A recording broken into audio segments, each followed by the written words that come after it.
এই যে ডক্টর মোহাম্মদ ইউনূস আমাদের লিডার, উনি যে আমাদেরকে জাতীয় ঐক্যের আহ্বান জানিয়েছে, ওনার আহ্বানে আমাদের সাড়া দেওয়ার দরকার আছে না নাই? রাজনীতিবিদদের যে ডাকছে, খুশি লাগে নাই আপনার? আলেমদের ডাকছে, খুশি লাগে নাই? আলহামদুলিল্লাহ বলবেন না? আলহামদুলিল্লাহ। সবাইকে ডেকেছে, ঐক্যবদ্ধ করেছে। আমরা ঐক্যবদ্ধ থাকতে চাই, আমরা ঐক্যবদ্ধ জীবন চাই, আমরা আর কাদা ছড়াছড়ি করতে চাই না। রাজি আছেন সবাই? এখন আমরা যদি ঐক্য নষ্ট করি, আমাদের কি কি সমস্যা, কি ক্ষতি, কি কুফল? অনৈক্যের কুফল কি প্রিয় ভাইরা? What are the drawbacks and disadvantages of division, social and political division in the society, disunity. আমরা যদি বিচ্ছিন্ন হই, একে অপরের যদি মারামারি করি, একজন যদি আরেকজনের কাফের ফতুয়া দেয়, আমাদের কি ক্ষতি? শুনবেন? কথা কয় না, শুনবেন? এক নাম্বার ক্ষতি হচ্ছে, আমরা যদি বিচ্ছিন্ন হই, আমাদের শক্তি কমে যাবে, আমাদের পাওয়ার আমরা হারাবো। আমাদের কি হারাবো?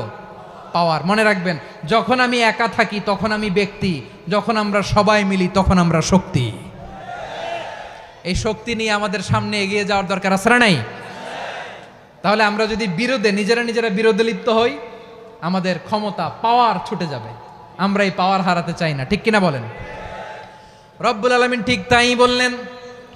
রব্বুল আলামিন বললেন, খবরদার, ওয়াতিউল্লাহ ওয়া রাসূলাহু ওয়া লা তানাযাউ ফাতাফশালু ওয়া তাযহাবা রিহুকুম ওয়াসবিরু ইন্নাল্লাহা মা'আস সাবিরিন।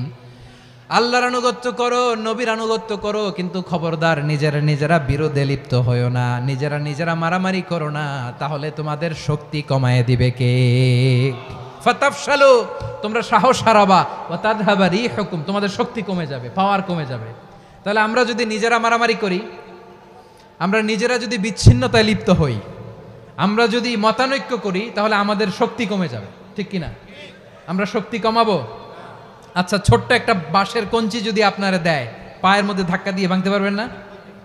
এরকম বাঁশের কঞ্চি যদি 20টা একসাথে জোড়া লাগায় দেয়, ভাঙতে পারবেন? কথা বোঝে নাই মনে হয়। চিকন একটা বাঁশের কঞ্চি দিলে ভাঙা যাবে না? এরকম চিকনই 20টা বাঁশের কঞ্চি একসাথে লাগাই দিলে ভাঙতে পারবেন? কারণ যখন আমি একা থাকি তখন আমি ব্যক্তি, যখন আমরা সবাই মিলি তখন আমরা শক্তি। আমরা যেন শক্তি না হারাই। আমরা বিরোধে লিপ্ত হলে আমাদের শক্তি কমে যাবে। এই হচ্ছে 1 নাম্বার ডিসঅ্যাডভান্টেজ। 2 নাম্বার ডিসঅ্যাডভান্টেজ হচ্ছে, আমরা নিজেরা বিরোধে লিপ্ত হলে অন্যরা আমাদের মাথায় কাঁঠাল ভেঙে খাইতে সুবিধা হয়। কথা বোঝেন নাই? আমরা যদি বিরোধে লিপ্ত হই, তাহলে পরাশক্তিগুলোর সুবিধা, তখন আমাদের কাউকে দিতে হবে ট্রানজিট, কাউকে দিতে হবে সেন্ট মার্টিন, কাউকে দিতে হবে দেশের অর্ধেক। চিল্লায় বলো ঠিক কিনা? নিজেদের প্রবলেম সলভ করার ক্যাপাসিটি আমাদের আর থাকবে না। আমরা যদি বিরোধে জড়াই, আমার কলিজার টুকরা পেকুয়ার ভাইরা, আমরা বিরোধ করব না, আমরা বিচ্ছিন্ন হব না। নিজেরা বিরোধে জড়ালে পরাশক্তিগুলো আমাদের মাথায় কাঁঠাল ভেঙে খায়। তখন ভারতের পিছনে দৌড়াতে, আমেরিকার পিছনে দৌড়াতে আমাদের জুতার তলা ক্ষয় হইয়া যাইবে। নিজেদের প্রবলেম সলভ করা যাবে না। আমরা যদি অন্যের পিছনে না দৌড়াতাম আর এই বিরোধকে থামাতে পারতাম, বাংলাদেশ আজকে যেখানে আছে তার কমপক্ষে 50 গুণ সামনে থাকতো। চিল্লায় বলেন ঠিক কিনা?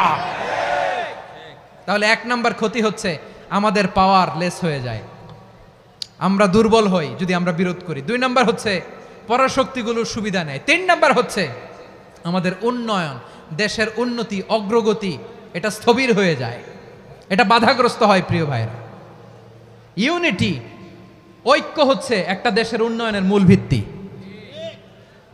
2 জন কইছে ঠিক। এদিকে এখন কয়েকজন কইছে ঠিক। ঐক্য হচ্ছে একটা দেশের, জাতীয় ঐক্য হচ্ছে কোন দেশের উন্নয়ন, অগ্রগতির মূল ভিত্তি, ঠিক কিনা বলেন?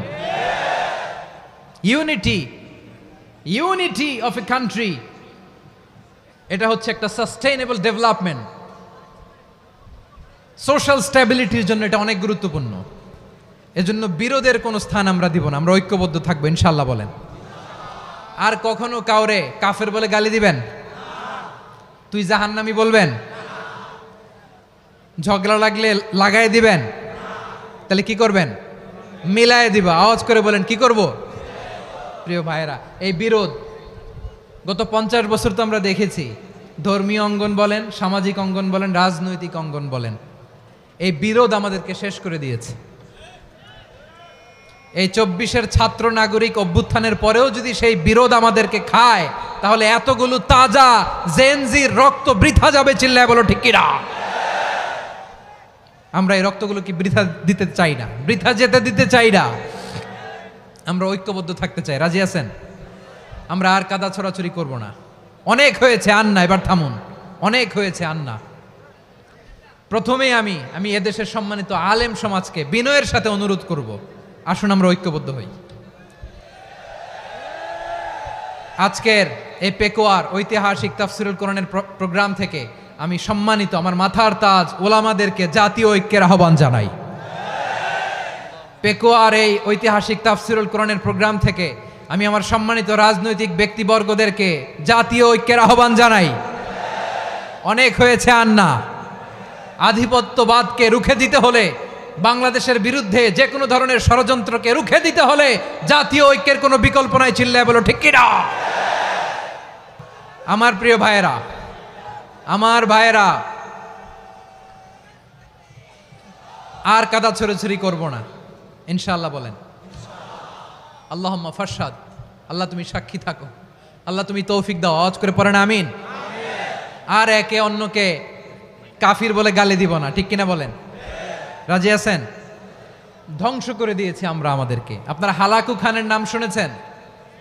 মঙ্গল অধিপতি হালাকু খান বাগদাদের আমাদের বিশাল দারুল হিকমা লাইব্রেরিকে ধ্বংস করেছে।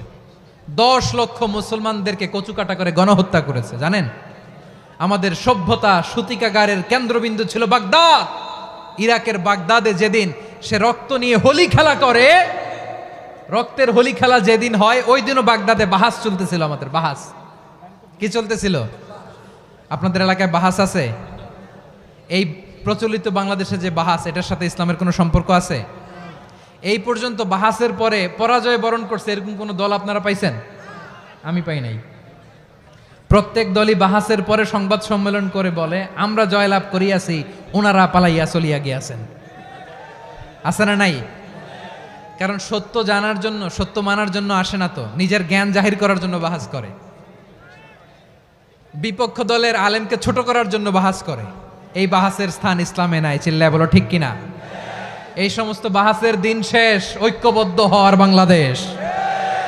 প্রিয় ভাইরা, হালাকু খান সে দারুল হিকমা লাইব্রেরি জ্বালিয়ে পুড়িয়ে এই সব দামি দামি বইগুলো, আমাদের দামি দামি ঐতিহাসিক তুরাসি ক্লাসিক বইগুলোকে দজলা নদীতে ফেলেছে। পুরা দজলা নদী কালো হয়ে গিয়েছে। 10 লক্ষ মুসলমানকে গণহত্যা চালিয়ে এই রক্তের বন্যা যখন দজলা নদীর পানিতে মিশে গিয়েছে, দজলা নদীর পানি লাল হয়ে গিয়েছে। যেই দিন বাগদাদে গণহত্যা চলে, ওই দিনও বাগদাদে বাহাস চলতেছিল। কিসের বাহাস জানেন? মেসওয়াক, ডান মারি থেকে করা সুন্নাহ, এটা আমরা জানি। এখন কি উপরের মারি না নিচের মারি? বাহাসের বিষয়। এই বাহাস করবেন আপনারা? বিশ্ব যখন এগিয়ে চলেছে, আমরা তখন বসে বিবি তালাকের ফতুয়া খুঁজেছি কোরআন হাদিস চষে। তালাক ইসলামের অনেক গুরুত্বপূর্ণ অনুষঙ্গ। তালাক কোরআনের একটা সূরা। কিভাবে তালাক হবে না হবে আমাদের ফোকাহায়ে একরাম, আমাদের আকাবেররা সব বলে গিয়েছেন, সব জানা। আপনি হয় এটা মানবেন, নয় ওইটা। ওইটা নিয়ে বাহাসের দরকার নাই, ওইটা নিয়ে মারামারির স্থান ইসলামে নাই। আওয়াজ করে বলেন ঠিক কিনা?